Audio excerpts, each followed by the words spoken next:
En una tranquila ciudad argentina, un hecho estremecedor ha dejado a todos en shock, y es que una joven de 27 años desapareció tras una salida nocturna y días después su cuerpo fue encontrado en un lugar espeluznante. Lo que comenzó como una noche normal se transformó en un misterio lleno de preguntas sin respuesta. A continuación te presento el caso que ha conmocionado a un país entero.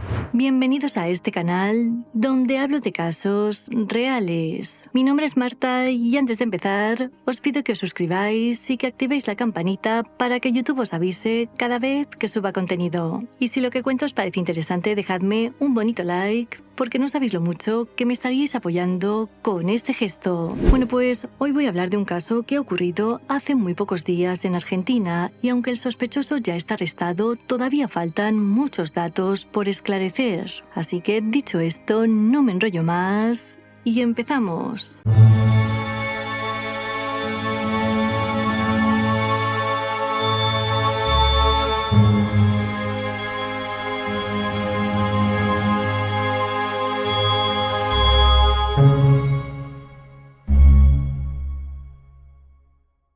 El caso de hoy nos lleva hasta Mar del Plata, una ciudad de Argentina donde el pasado 3 de agosto desapareció Rocío Fernández, de 27 años. Según varios medios, la joven dejó su domicilio a la 1:30 de la mañana y se subió a un taxi para ir a ver a un amigo en el barrio de Punta Mogotes. A eso de las 6:30 salió de la casa de este amigo y pidió un coche a través de una aplicación. A partir de aquí, nadie más volvió a verla con vida. Al día siguiente, la chica no regresó a su casa y tampoco contestaba a las llamadas de teléfono ni a los mensajes de texto. Debido a esto, su familia denunció la desaparición a la policía y publicaron su foto en las redes sociales por si alguien sabía algo de ella. Los agentes hablaron con el amigo que había visto a Rocío por última vez y este confirmó que la chica se fue a las 6:30 de su casa y que pidió un coche a través de una aplicación. Pero no solo eso. Según él, a las pocas horas recibió una llamada desde el teléfono móvil de su amiga y al contestar no escuchó a nadie al otro lado. Por su parte, el conductor de la aplicación recordaba que había llevado a Rocío hasta una casa situada en el barrio 9 de Julio, algo que confirmó su GPS. Sin duda, la desaparición de Rocío era un auténtico misterio, hasta que días después otro amigo proporcionó una pista crucial que llevó a que los agentes diesen con su paradero.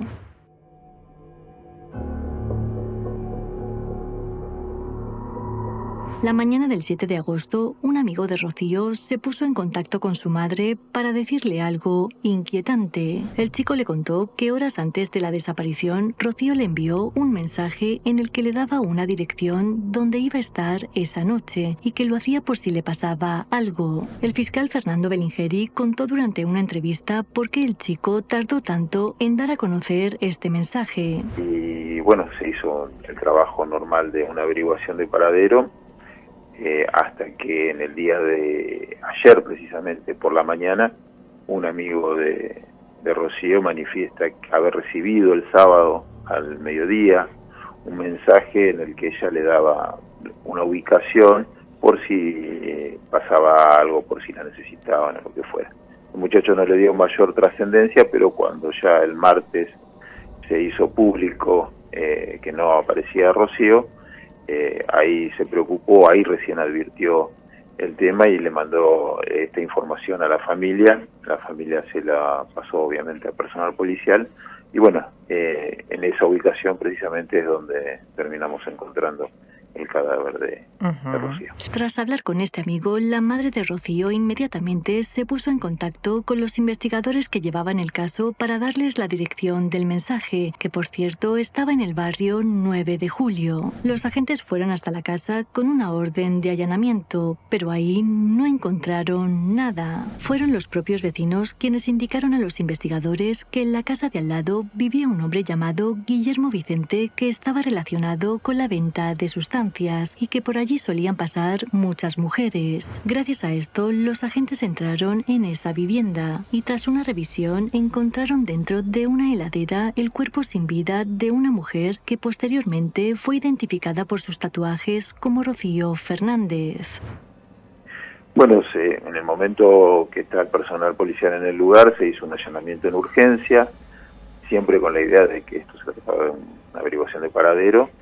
Se entra al inmueble y en los fondos de la casa, en una heladera vacía, dentro de la heladera estaba el cuerpo de Rocío. Era una heladera tirada en el piso, cerrada. Se sabe que justo cuando los agentes estaban entrando en la casa, el propietario consiguió huir por una ventana. A este hombre, identificado como Juan Carlos Garalegui, de 56 años, se le puso una orden de búsqueda y captura. Los testigos confirmaron que este sujeto y Guillermo Vicente eran la misma persona, así que con todos estos datos, horas después, el sospechoso fue arrestado en Santa Clara del Mar, cuando estaba a punto de subirse a un autobús con destino a Buenos Aires. No, la verdad, es una persona que no tiene antecedentes, por lo menos no tiene antecedentes de este tipo. Es un señor solitario, si bien tenía su pareja, una persona, o la tiene todavía, pero no viven juntos, una señora grande, es una persona de 56 años, hay una diferencia de edad importante con Rocío de 27, claro.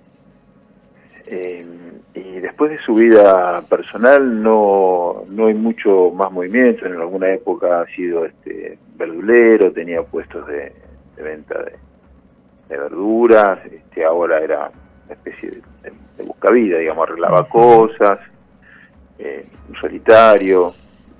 No es una persona, digamos, que tenga alguna historia de vida que nos pueda conducir a esta sospecha. Para sorpresa de todos, el verdadero Guillermo Vicente se presentó por su propio pie en sede judicial para aclarar varias cosas. El hombre explicó que en las redes sociales circulaba una fotografía suya y que lo acusaban de ser el autor del hecho, pero que él no tenía nada que ver. Sin embargo, cuando le preguntaron si conocía a Rocío, el hombre declaró que mantenía una relación esporádica con ella y que la ayudaba económicamente. A esto añadió que el viernes 2 de agosto fue a buscarla a su casa y que estuvo 2 horas con ella. También que poco antes de la desaparición intercambiaron varios mensajes. La autopsia preliminar determinó que Rocío falleció por un fuerte golpe en la cabeza y por una fractura que presentaba en el hueso del cuello. El informe también señaló que murió entre 48 y 72 horas antes de ser encontrada, tiempo durante el cual su cuerpo estuvo dentro de la heladera. De momento, el sospechoso ha sido acusado de homicidio agravado y feminicidio. Lo único que se sabe es que se ha negado a declarar ante la justicia y que seguirá detenido mientras continúa la investigación.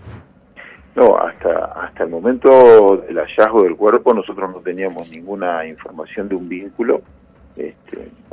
Se ha referido de distintos amigos y demás, pero no, hasta ahora todos los que hemos tomado declaración nadie conocía esta relación. Pero de hecho ella fue directamente al domicilio en el taxi, así que algún tipo de conocimiento había entre ellos, lo que nos lleva a la hipótesis del femicidio. Como es lógico, en un caso tan reciente todavía quedan muchas preguntas en el aire, como por ejemplo, ¿cuál era el vínculo entre la víctima y el sospechoso? Y sobre todo, ¿por qué acabó presuntamente con la vida de Rocío? Si tenéis más información sobre este caso, podéis dejarla en el apartado de comentarios. Como siempre, muchas gracias por vuestro apoyo y por ver el vídeo hasta el final.